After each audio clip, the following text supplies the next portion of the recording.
Can you believe the Bible, and does it really matter? How can you be sure that the Bible is all it's cracked up to be? Join David Curry, a pastor, author, and worldwide traveller, as he shares his knowledge of many biblical places throughout the Middle East. He will take you on a journey through numerous archaeological finds that prove the validity of the biblical narrative, showing that you can believe what many have rejected. Welcome to the Biblical Wonders in the Middle East. Here is your host, Pastor David Curry. I'm very happy that you're with us today, and I'll tell you why. Because for years I dreamt about going to Babylon, and that's where we're going today. In our last presentation, we took you to Persia, called Iran today, and then we finished in Ur of the Chaldees, where Abraham first lived with his wife Sarah. We had already been to Mosul and travelled by train back to Baghdad. Baghdad is Iraq's largest city, and it is the capital. But the problem was, when we arrived at the railway station, it was raining quite heavily. I asked a local man at the station how long this rain would likely to be lasting. He indicated there would be at least 3 days.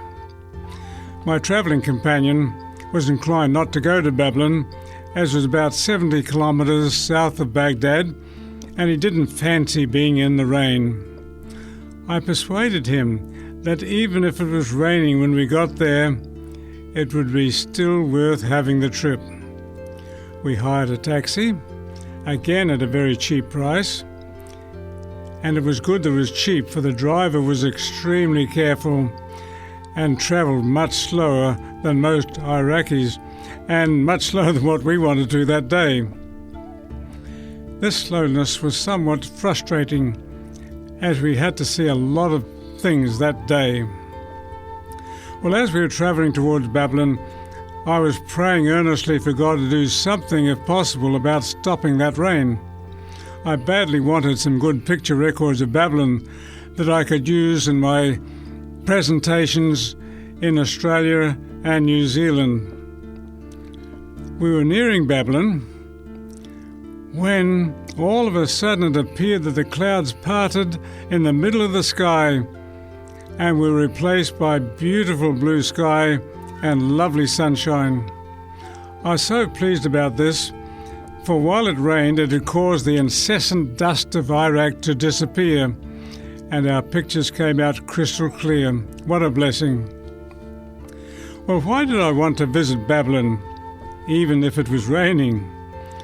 The prophecies of the great prophets, especially Isaiah and Jeremiah, are so explicit about this great city, and in my public lectures I'd use them over and over again in various countries and places. Let's visit a couple of these verses, though there are scores of them throughout the Bible. First, let's go to Isaiah 13:19 to 20. And it reads this way: "And Babylon, the glory of the kingdoms, the beauty of the Chaldeans' pride, will be as when God overthrew Sodom and Gomorrah. It will never be inhabited, nor will it be settled from generation.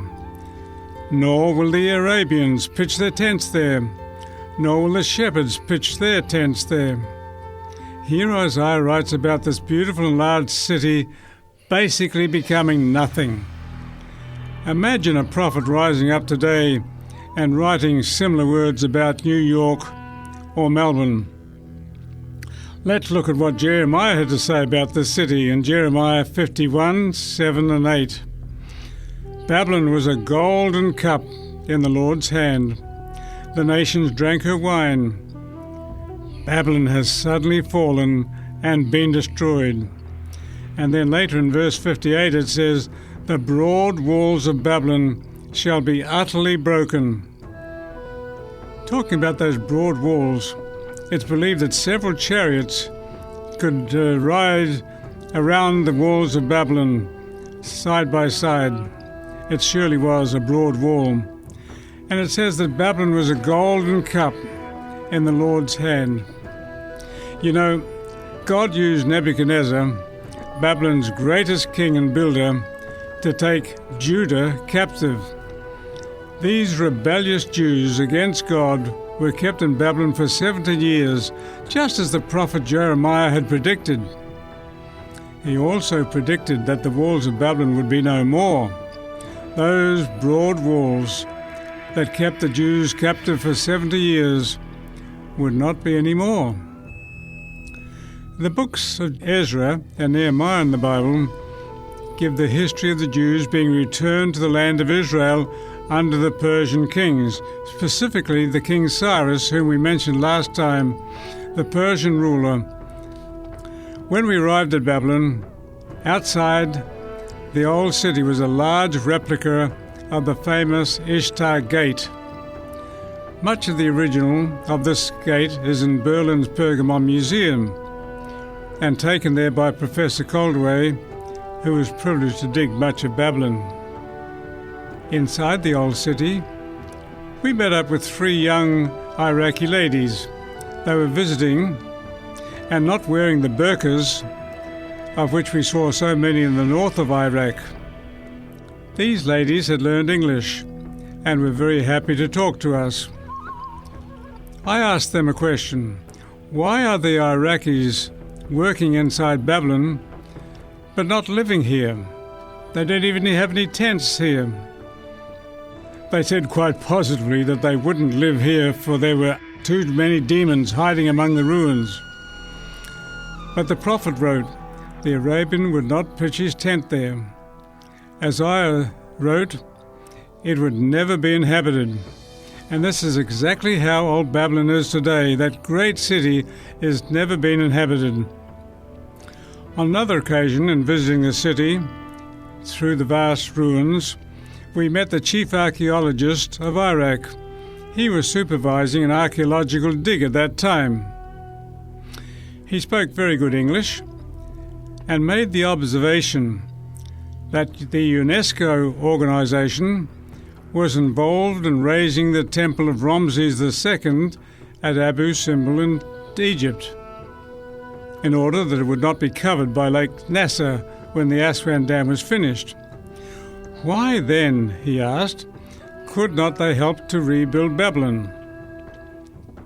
Because he was a Muslim and accepted much of the Old Testament writings, I explained to him the prophecies of the Old Testament of the Bible.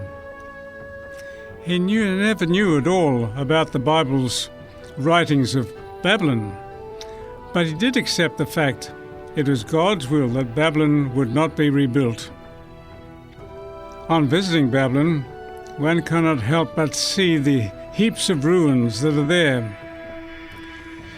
Just until recently, Iraqis would come and take the hard, sun-baked bricks that were everywhere inside the old ruined city. They used them to build homes in a nearby village.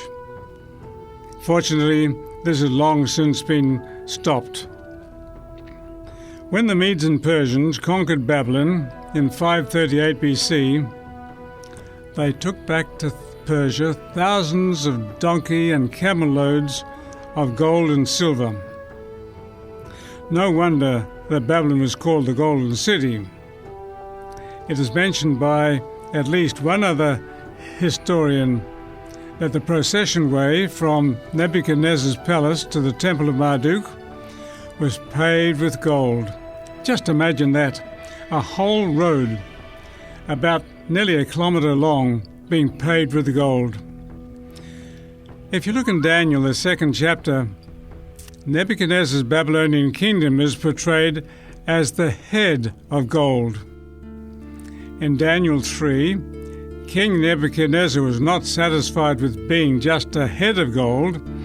It records that he built a huge golden statue for the Babylonians to worship. He obviously had gold to spare. One of the remains of Babylon is the Ishtar Gate. The walls were finished in glazed bricks, mostly in blue, with animals and deities at intervals. These also are made up of bricks. They are moulded, glazed, and coloured differently. The processional way which was a kilometre long, which we've already mentioned, was paved with gold, extended north from the Ishtar gate and was designed with brick relief images of lions, the symbol of the goddess Ishtar, also known as Inanna, the war goddess. There's also the dragon of Marduk, the lord of the gods, and the bull of Adad, the storm god. Worshipped as the mistress of heaven, Ishtar represented the power of sexual attraction and was thought to be savage and very determined. Symbolized by the star and her sacred animal, the lion, she was also the goddess of war and the protector of ruling dynasties and their armies.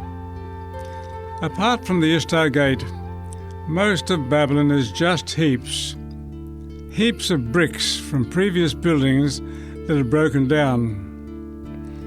As the prophets wrote, Babylon would never again be inhabited. That great golden city has been reduced to rubble and amazement to all who see it. South of Babylon, something like 17 kilometers or more, is a place called Biz-Nimrud. We paid our taxi driver another dinar to go that far, and he was happy to do it. Here was a temple tower built by King Nebuchadnezzar. When first discovered, some archaeologists thought it may be the Tower of Babel. It's such a big place. However, this has been discounted as foundations of temple towers have also been discovered on a corner of the city of Babylon. Every brick found at Biz-Nimrud has the name of Nebuchadnezzar on it. And of course, these bricks are from a much later era than when the Tower of Babel was built. Obviously, this Biz-Nimrud Tower was another temple for Nebuchadnezzar to worship his numerous gods. Our taxi finally returned us to Baghdad, and the weather continued to be fine. We visited the Baghdad Archaeological Museum, where there were many artifacts from Ur the Chaldees, which we covered in our last presentation of Biblical Wonders in the Middle East. Many of these articles have been replicated and are to be found in the British Museum. When Saddam Hussein's Iraq came under disrepute and rebellion took place, many of the museum's fine artifacts were stolen by locals. Fortunately for us, most were recovered when Iraq's pride began to be restored, and the museum itself now is able to be visited by many tourists who are glad to see these returned objects. We travelled further, about 30 kilometres southeast of Baghdad, along the banks of the Tigris River. Here was once the largest city of the world, holding about 500,000 people, and very much larger at its heyday than the city of Rome. It's called Ctesiphon. It was first built by the Persians and was one of its capitals long after Persia had destroyed Babylon. These days, the only surviving structure in Ctesiphon is Tek Kasra, the massive single-span vault of unreinforced brickwork in the world, and considered to be a landmark in the history of architecture. This arched hall was about 37 metres high, 26 metres across, and 50 metres long. It was the largest man-made freestanding vault constructed until more modern times.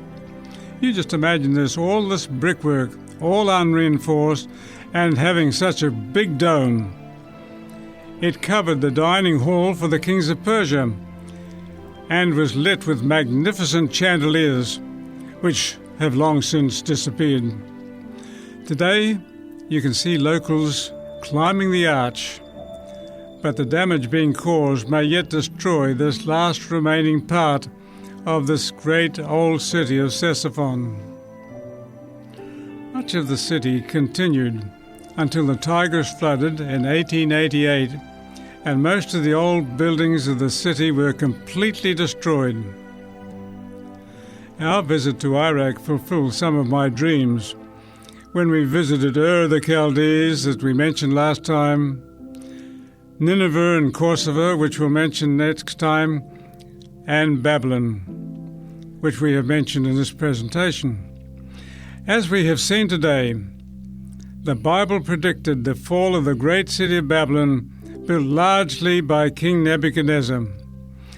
He was a very proud king, as seen in the translation of the cuneiform writing on what are known as Nebuchadnezzar's cylinders, found in Babylon. There were 3 cylinders all told, and they contained the inscriptions written in 10 columns. So if you can just imagine 3 cylinders, and all told they have 10 columns of writing. This was in cuneiform writing, which was discovered by Sir Henry Rawlinson, who was able to translate it and provided the translation for the rest of the Middle East, most of which used cuneiform writing. A part of the 10th column was translated as follows, and this is Nebuchadnezzar speaking. For thy glory, O exalted Merodach, a house have I made. May its greatness advance, may its fullness increase.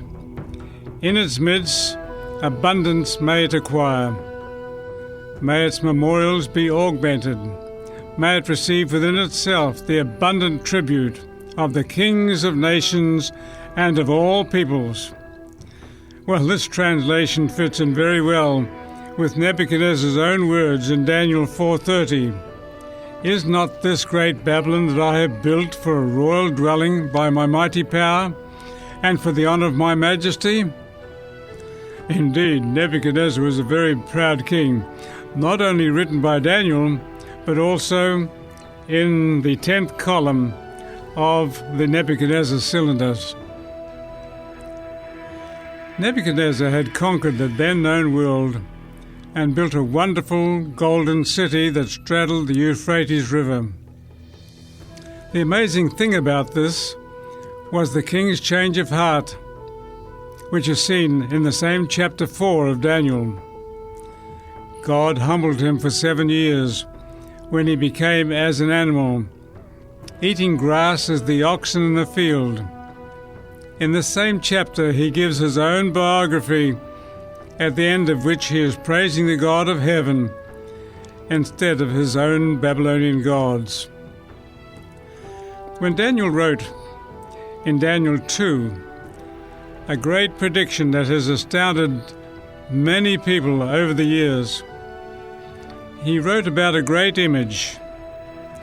Nebuchadnezzar had dreamed about this, but he'd forgotten the dream, but he knew that the dream was very important.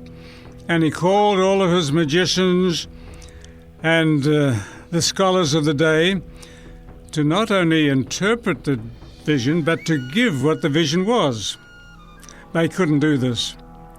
And Nebuchadnezzar was almost about to kill them all when Daniel came onto the scene. And King Nebuchadnezzar asked Daniel, "Can you provide an answer to my dream and give the interpretation about it?" And Daniel told him that he himself could not, but that the God of heaven could do this. That night, Daniel and his friends prayed earnestly that God would give him the dream and the interpretation, and this is exactly what God did. The next day, Daniel appeared before Nebuchadnezzar and told him that he himself could not interpret dreams or give dreams, but the God of heaven could. And then he proceeded to tell Nebuchadnezzar that he dreamt about a great image, an image whose head was of gold, whose arms and breasts were of silver, whose belly and thighs were of brass or bronze, and legs of iron, and then the feet were of iron and of clay. Nebuchadnezzar remembered that this was the dream exactly as Daniel had portrayed it. And then Daniel said, "I'll give you the interpretation as God has given it to me. You know, King Nebuchadnezzar, you are the head of gold. There will be another kingdom who will follow you, and that is that of the Medes and Persians.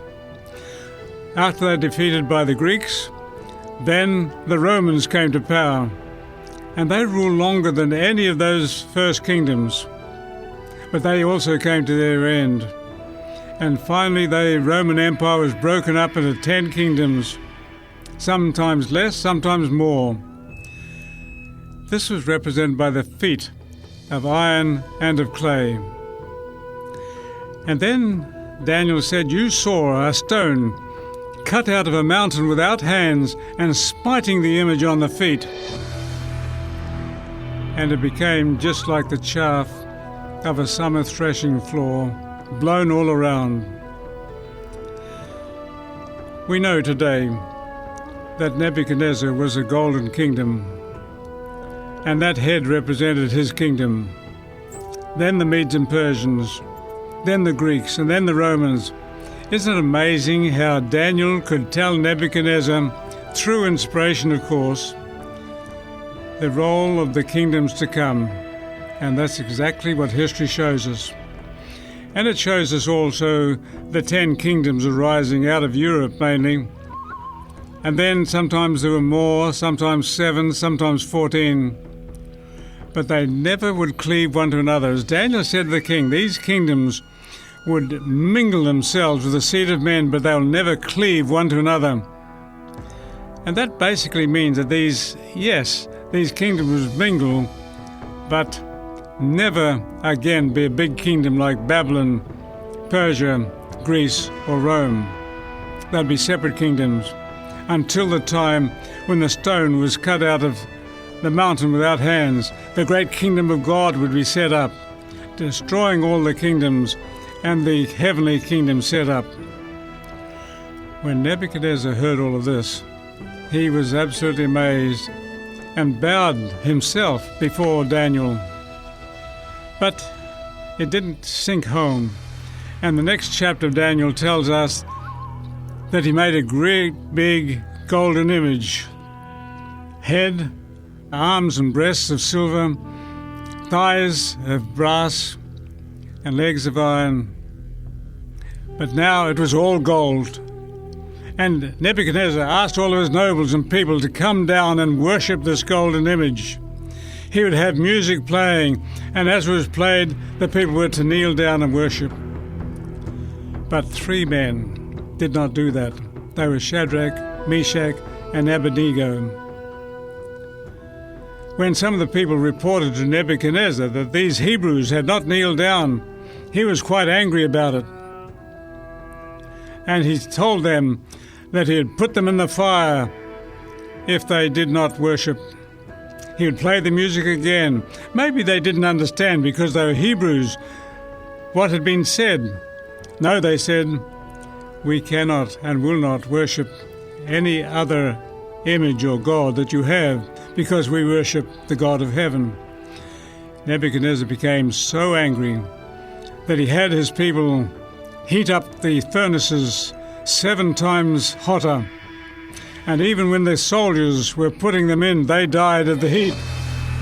But the men themselves, the binds that bound them were burnt off, and they could stand inside this heat. But as Nebuchadnezzar looked in, he not only saw 3, but he saw 4. Was he seeing Jesus in there with the men? Jesus, who's always there to help people and even to help us in this modern day.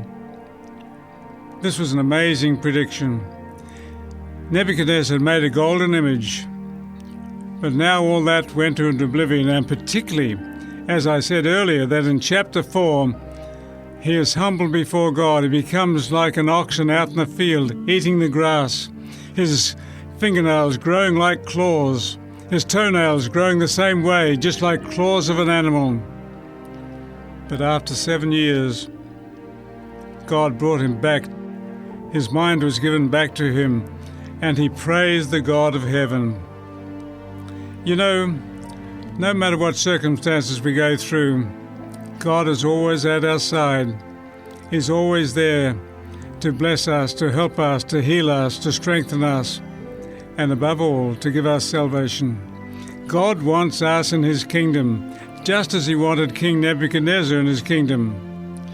And as we think about Babylon, that great city that was reduced to nothing, we think about its great leader, King Nebuchadnezzar, who was reduced to nothing and then revived.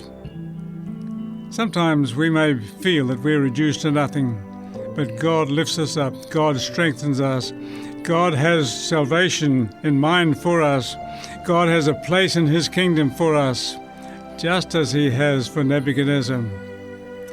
You know, we can have great confidence in the Scriptures that God has provided for us so that we might understand better and that we might grow in the knowledge of our great God. May I encourage you to read the Scriptures and study them. Today we can again take confidence in their reliability and in their credibility. By the way, you can listen again to this program on our website 3abnaustralia.org.au. When you open that, then click on the Listen button, which will be at the bottom of the page or near the bottom of the page, the Listen button, and you'll find this and many other programs that you may like to listen to. Well, we look forward to having you in our next presentation of Biblical Wonders of the Middle East. Until then, God bless and keep you in His mighty love.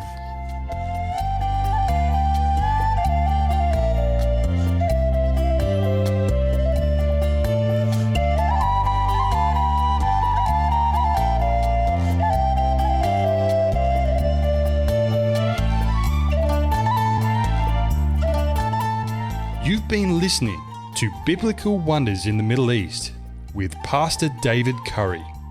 If you have any comments or questions, send an email to radio@3abnaustralia.org.au or call us within Australia on 02 4973 3456. We'd love to hear from you. You've been listening to a production of 3ABN Australia Radio.